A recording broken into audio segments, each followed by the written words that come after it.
श्लोक अहिल्याबाई होलकर या ग्रुपचं पथनाट्य ऐका. पथनाट्य ऐका, पथनाट्य ऐका. नमस्कार, मी अमित धीमन. नमस्कार, मी समीर घाडगे. नमस्कार, मी सृष्टी चौधरी. नमस्कार, मी श्रेया भोईरकर. नमस्कार, मी आदित्य बोडले. नमस्कार, मी दिव्या शिंदे. नमस्कार, मी गायत्री धीमन. नमस्कार, मी प्रशांत पिंटलवाड. नमस्कार, मी आदित्य. नमस्कार, मी राकेश पवार. नमस्कार, मी टीना गाणेकर. आम्ही ग्रुप नंबर 2 श्लोक अहिल्याबाई होलकर आपल्यासोबत सविनय सादर करीत आहोत पथनाट्य महिला अत्याचार आणि सक्षमीकरण.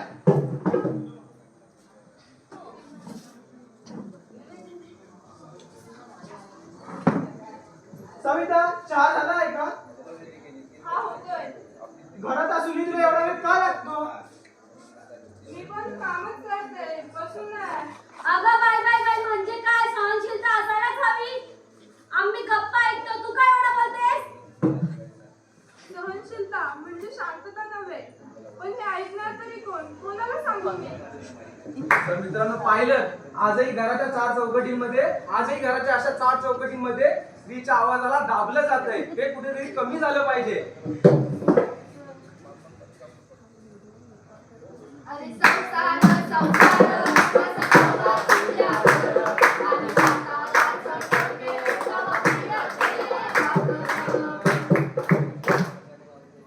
आता मी ठरवलंय, मी नोकरी करणार आणि स्वतःच्या पायावर उभी राहणार. नोकरी, समाज काय विचार करेल याचा अनुभव आहे का तुला? बायकांचं खरं काम घर आणि स्वयंपाक. अरे, महिला आताच्या ह्याच्यामध्ये खूप शिक्षित आहे. बरोबर ना? अरे शिकून उपयोग काय आहे? घरी घर सांभाळायलाच आहे ना.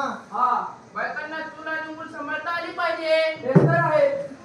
नोकरी म्हणजे पंढरपुरी नव्हे, नोकरी म्हणजे आत्मनिर्भरता आहे.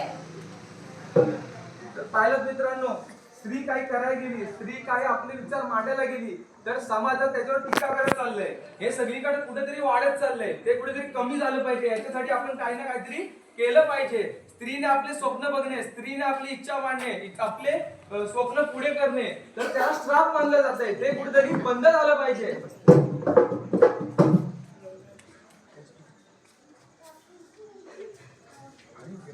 अगं सरिता, काय झालं तुला?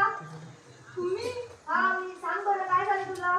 मला माझे स्वप्न पूर्ण करायचे आहेत. मला खूप शिकायचं आणि स्वतःच्या पायावर उभं राहायचंय. पण समाज मला पुढे जाऊ देत नाही. त्यात तुम्हाला पण विरोध करायला लागले. अगं, तू हे सगळं सहन करते, ते सगळं चुकीचं आहे. अत्याचाराला नाव आहे आणि त्याचा एक कायदा आहे.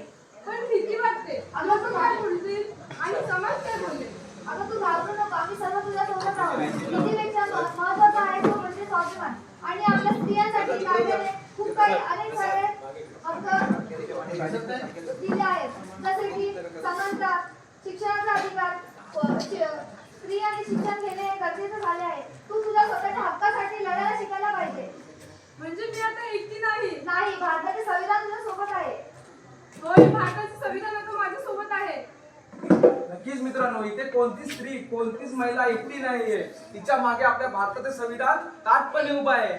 तर तुम्हालाही काही असेल तर काही काळजी करू नका. आपल्या भारताच्या संविधानाने प्रत्येक स्त्रीला समानतेचा हक्क दिला आहे. अरे संसार जीवन तुझा भातावरी, जीवन तुझा भातावरी, आज होई झाली.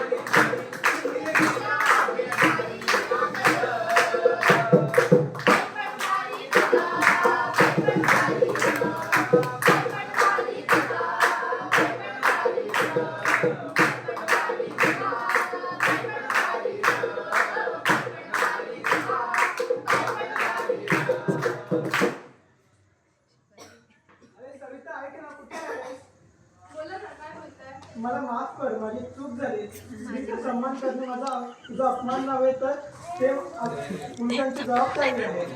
मला दया नको, मला पाहिजे मोकळा श्वास आणि मला हवं. तर मित्रांनो, स्त्रीचा सन्मान करणे हे आपले अपमान नसून, स्त्रीचा सन्मान करणे हे आपले कुठेही अपमान नसून, स्त्रीचा सन्मान करणे ही आपली जबाबदारी आहे. हे प्रत्येकाला समजलं पाहिजे. स्त्रीचा अपमान नाही झाला पाहिजे. अत्याचाराला नाही समानतेचा होकार, अत्याचाराला नाही समानतेचा होकार. स्त्री आपला नाही ती सबला आहे, स्त्री आपला नाही ती सबला आहे. दुर्गे दुर्गट भारी दुर्गट संसारी राजनाथे अंबे करुणा विस्तारी वारी वारी जन्म मरणाचे हारी हारी पडलो आता संकट निवारी संकट निवारी संकट निवारी. धन्यवाद.